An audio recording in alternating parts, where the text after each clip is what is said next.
प्रश्नावली 7.4 का जो छठा प्रश्न है, दर्शाइए कि एक रेखा पर एक दिए हुए बिंदु से जो उस रेखा पर स्थित नहीं है, जितने रेखाखंड खींचे जा सकते हैं उनमें लंब रेखाखंड सबसे छोटा होता है।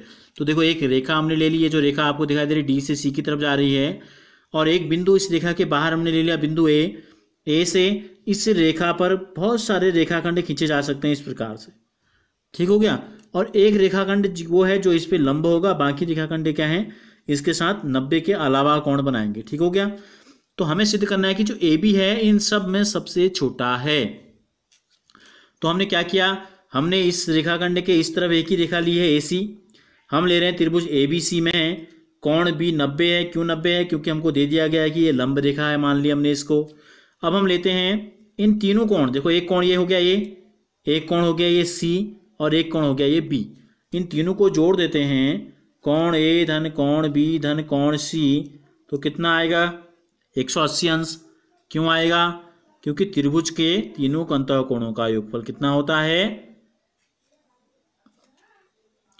तो इसको बोलते हैं, योगफल होता है 180 अंश। इसको बोलते हैं त्रिभुज का कोण योग गुण। त्रिभुज का कोण योग गुण यहां लिख देंगे। तो अब हमको देखो, बी का मान तो हमको पता है कितना है, सी को लिख दिया, बी का मान हमारे को पता है 90 है।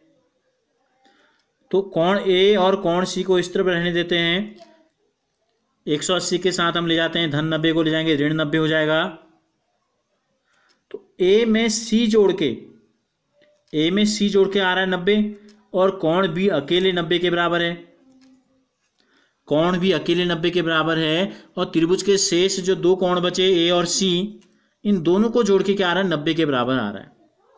तो यानी कि ये दोनों 90 से छोटे हैं, तभी जोड़ के 90 आ रहा है।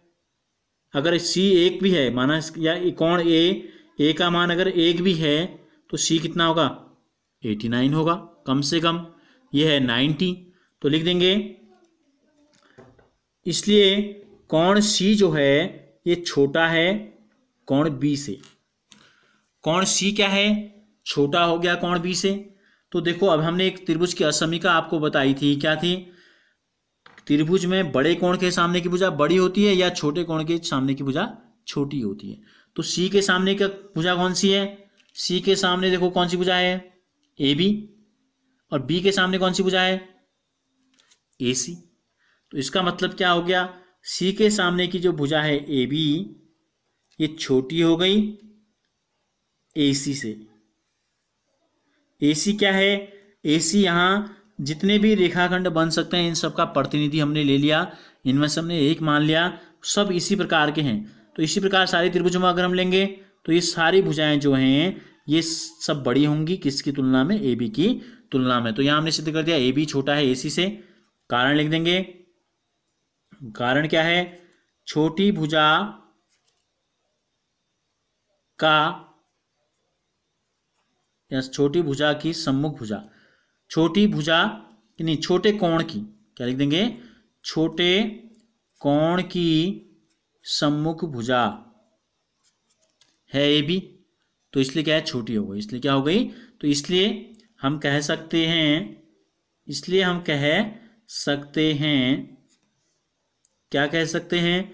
जो हमसे पूछा था कि लंब रेखाखंड सबसे छोटा होता है, कि वाही बिंदु से किसी रेखा पर डाला गया लंब रेखाखंड